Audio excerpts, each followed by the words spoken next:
Hi guys! Welcome back to our channel. My name is Yayin. And this is Jackie. Yes, this is Jackie in Adventures. So today is March 3, yes, and it's 12:30 a.m. So baka ang tataka kayo kung bakit kami gising. May lakad kami ngayon. Pupunta kami sa Lian, Batangas, Talim Beach. Yes. Yes, so ang balita namin doon is newly open lang siya nung Feb 12, 2021. So bagong-bago pa lang siya. Check out namin yung lugar kung maganda. Oh, and ang gagawin namin is naka-private tour na kami. Yes. So we're 8 packs sa napupunta doon. Check out namin yung lugar kung maganda or hindi. I-review natin siya. The place, the food, yung tutulugan, everything. So, papakita namin sa inyo kung gaano kaganda yung lugar, kung pop ba siya or flop. Okay? So, we're gonna pack our things up. Let's go!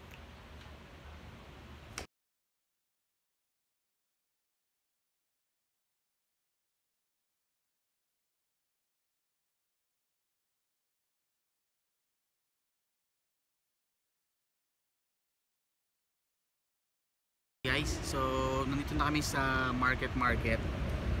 It's already an hours na.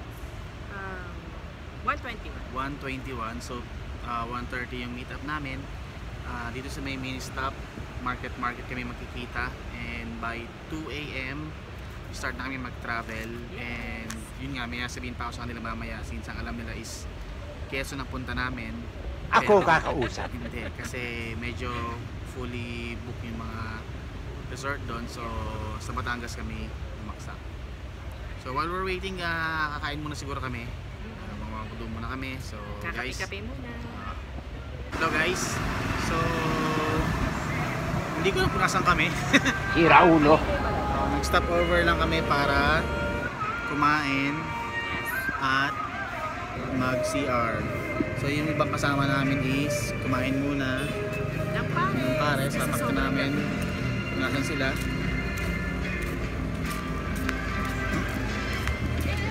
Pero sila guys kumakain. Ito silang dalawa.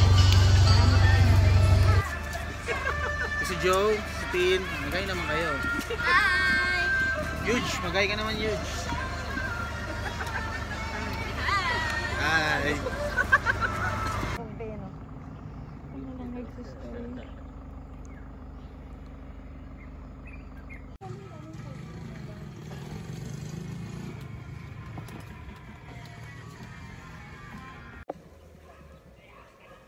Hi guys, so nandito na kami sa Lian, Batangas. Inantay na lang namin yung bangka na sakay namin papunta ron sa island. So ito yung lugar.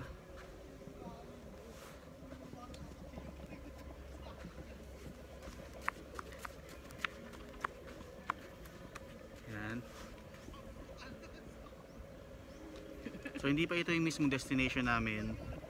Naantay pa namin yung bangka sakay namin. Tinatapalan para yung mga butas eh. Tulohin mo yan. So pupuntahan namin yung mga friendly friends namin. Yes. Doon sila. Nakalimutan namin magdala ng shades. Yung pa isa. So wala kaming shades. Kawawa naman kami. Ginusto mo yan eh.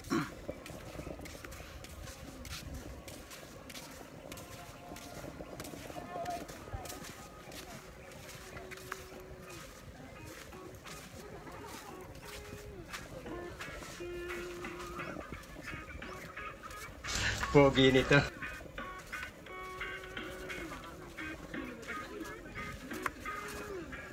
Yung mga work ko maritigas sa mukha. Okay naman kayo. Ano mga schedule nyo guys? Ano nga? Christmas na. Kasi kilala ko lang po sa kanila. Pinabulangan nyo!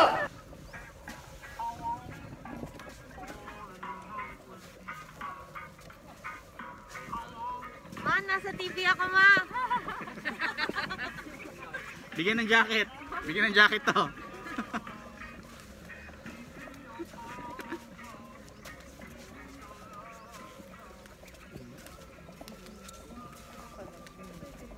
Guys, mag-hi naman kayo. Hi! Hi!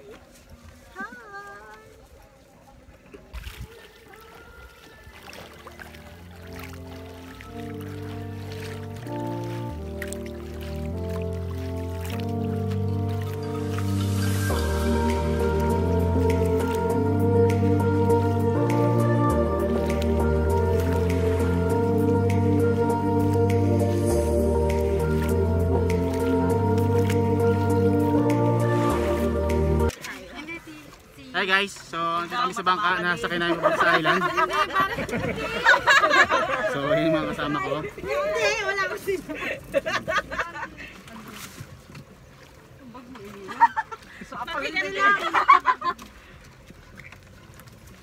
So inaantay na lang namin si Kuyang Bangkero para malis kami. Game picture.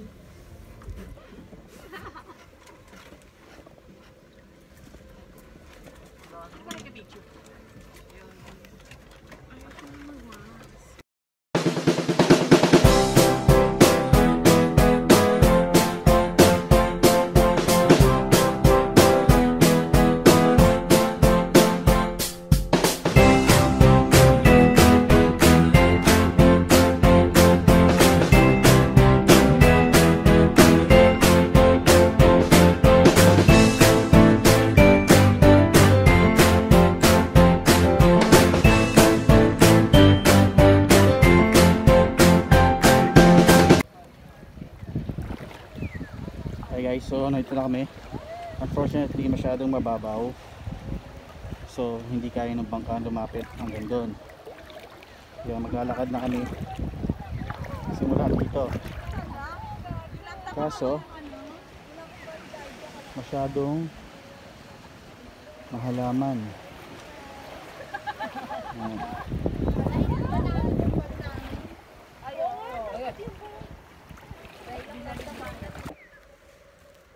So guys, nandito kami sa beach resort.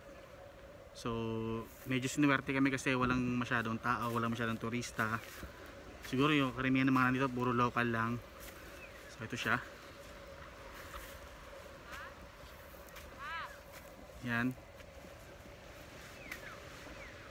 So tinatawag na ako ng aking Labby Dubs na mimiss na yata ako. Kapal ng mukha mo. So medyo mahirap lumakad kasi lumulubog yung tsinelas, masyadong malambot yung sand. Pero okay lang, yun nga yung experience ng nasa dagat ka, nasa beach. So pupuntahan namin ngayon yung aming tiki or yung aming tutulugan.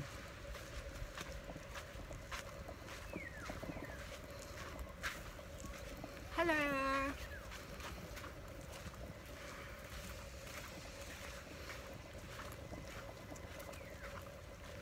Hello po.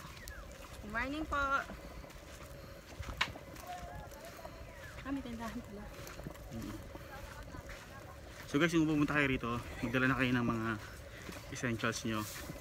So may tindahan naman na maliit, pero syempre hindi naman lahat nandyan. So hindi rin natin alam kung magkano. So better dun pa lang sa land area bumili na kayo ng mga essentials. Yes. May bonfire sila later. So papakita namin sa inyo yung aming tutulugan. And para siyang, tiki talaga siya. So kinuha namin is parang 2 persons per tiki para hindi masikip. Papakita ko sa inyo kung ano yung itsura. Okay? Guys, ito yung aming tutulugan na tiki. Yan. So papakita ko sa inyo yung loob. Yan. So mayroong 4 na tiki dito. So I think maximum of 3 or 4. So ganyan na itsura niya. Hi Tin! Hi Joe! Hi!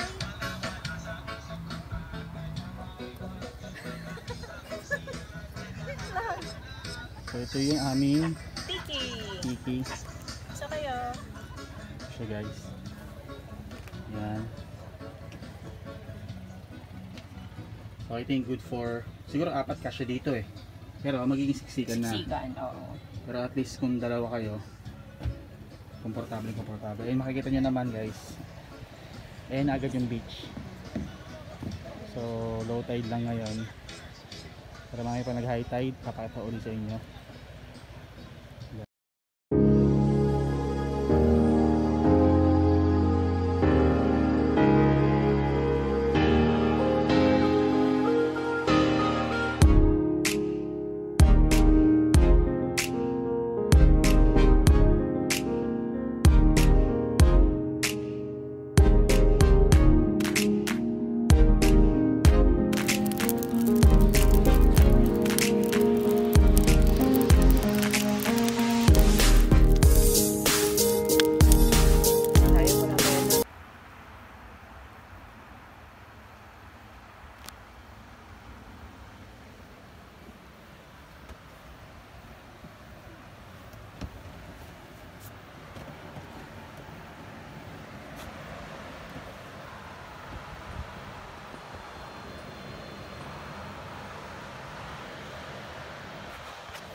Morning guys.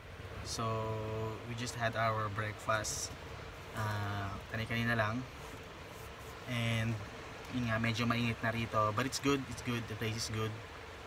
Kagandahan dito is hindi pa siya masyadong napupuntahan ng mga tao, so the place is really clean, walang basura, wala pa masyadong ano, and mapapansin naman dun sa beach, hindi ko na siya napakita eh.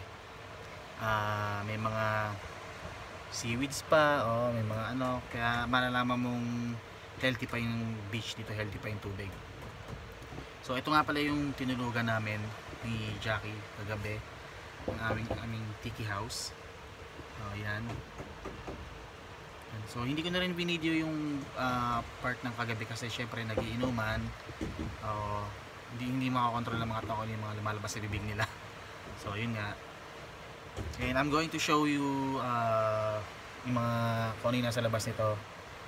Yes, papakita ko sa inyo yung lugar nila.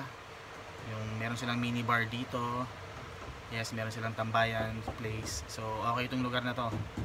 So this was actually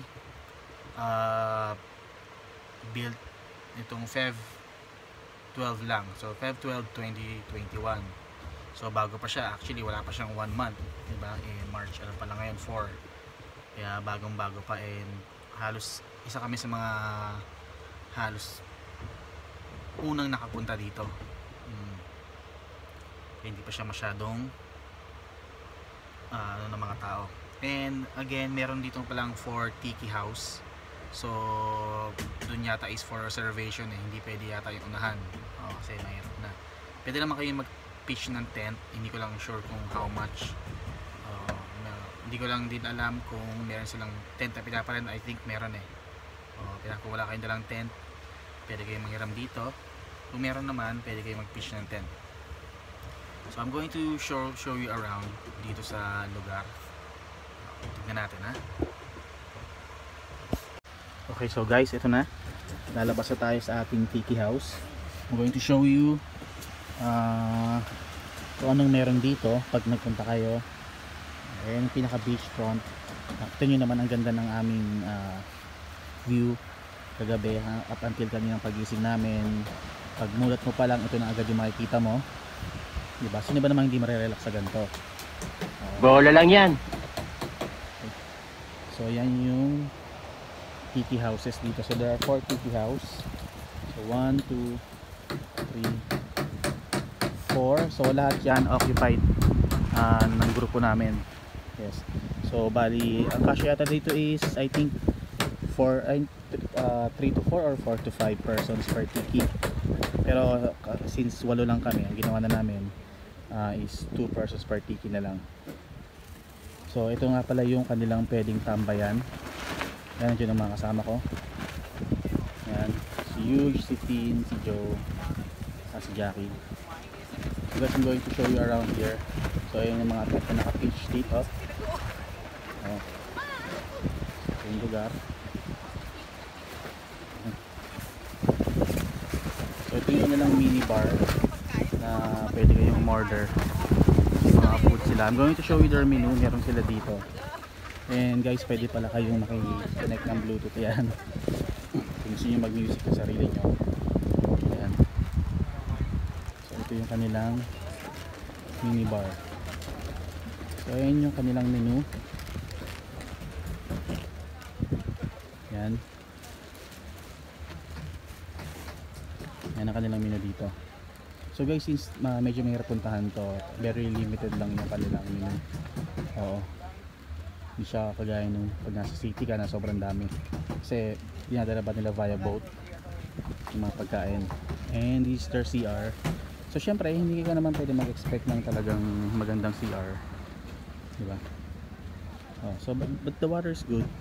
24 hours naman yung tubig dito. Yung kuryente nga nila is from 6 PM to 12 midnight. Pero pwede naman ito mag-extend, depende kung talagang maraming tao. So yan yung tiki house yung likod na part. Tiki house. So yan sila. I'm going to show you around the beach. Meron silang mga graffiti dito na ginawa.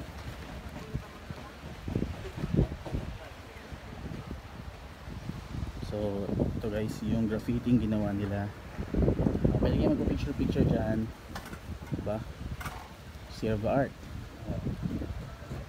Yan. Ito yung kanilang whole place. Yan si Jesse Tulog, one of the artists here. Actually siya yung nag-paint yata nitong yan. And guys, syempre kahit naman tayo magpunta, clean as you go, leave nothing but memories lang. Iuwi nyo yung mga basura nyo. Meron namang designated na place na tapunan ng basura dito. So irresponsible traveler na lang tayo. So ito nga pala guys, yung pangalan ng lugar nito is Los Islas Viajeros. Ayan. I'm going to show you the front part of the beach. So meron pa din silang mga ganito. So ito na yung beach part. Tingnan natin yung kanilang unahan.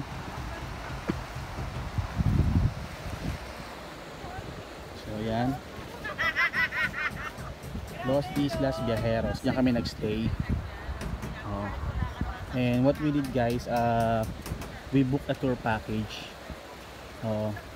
So ang ang bayad namin dito is 2.8 per head, pero included na lahat. So yung transportation, yung van, pagkain. Pagkain is from the day na dumating kayo. So lunch, dinner, tapos pagising nyo kinabukasan and breakfast. Kung mag-extend pa kayo ng lunch dito sa pangalawang araw nyo, own packs na yon. So ito siya guys. So launching date, ayan, Feb 12, 2021. Kita nyo naman wala pang 1 month yung lugar.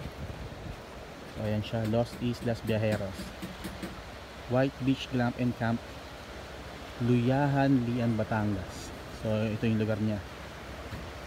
Okay, pwede kayo magpa-picture dyan. So si ate nag-iimo sa part na yon. Lolohin mo yan! Dito meron sanang volleyball tent, kaso merong bangkang nakaano. So I don't know if ginagamit pa to. So sa part na yan sa dulo, yeah, I think you can still take pictures there. Meron daw ditong parang lagoon. So guys, yung lugar very peaceful, diba? Stay na goals, sabi nga ni Drew. So guys, kung makikita nyo, diba, walang kayong masyadong makikitang basura dito since konti pa lang talaga nagpupunta. Again, leave nothing but memories. Okay, pwede rin pala kayo mag bonfire sa gabi. So nag bonfire kami kagabi. Unfortunately namatay din siya agad. Oo, kaya bumalik na kami ron sa mismong eto, daan.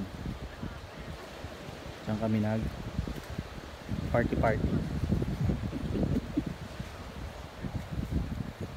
Okay, so guys, yun yung lugar.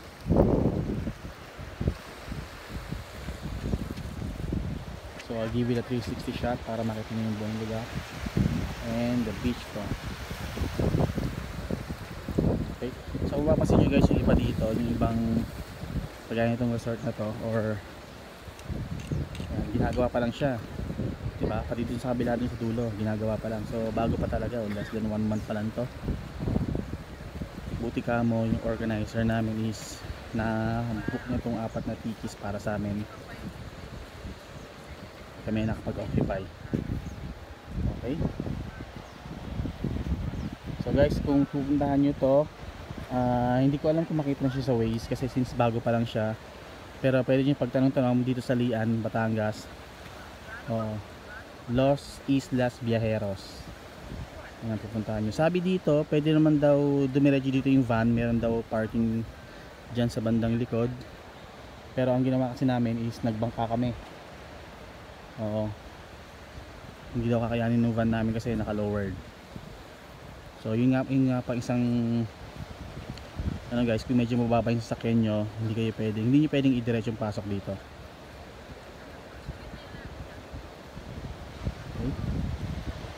I made it, guys!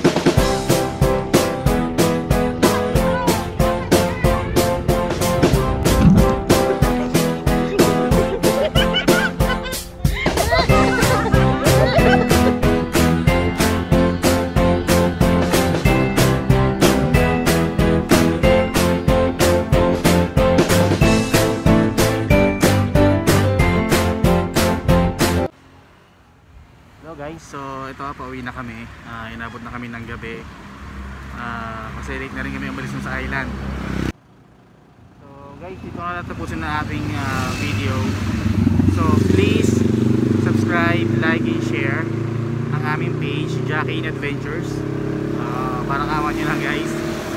So galing kami ng Batangas, then tumakan na kami dito saglit sa bilihan ng mga pasalubong Cecilia's Bukupay sa Tagaytay. So again guys, tatapusin na ang video. That's it. Have a good day. Bye.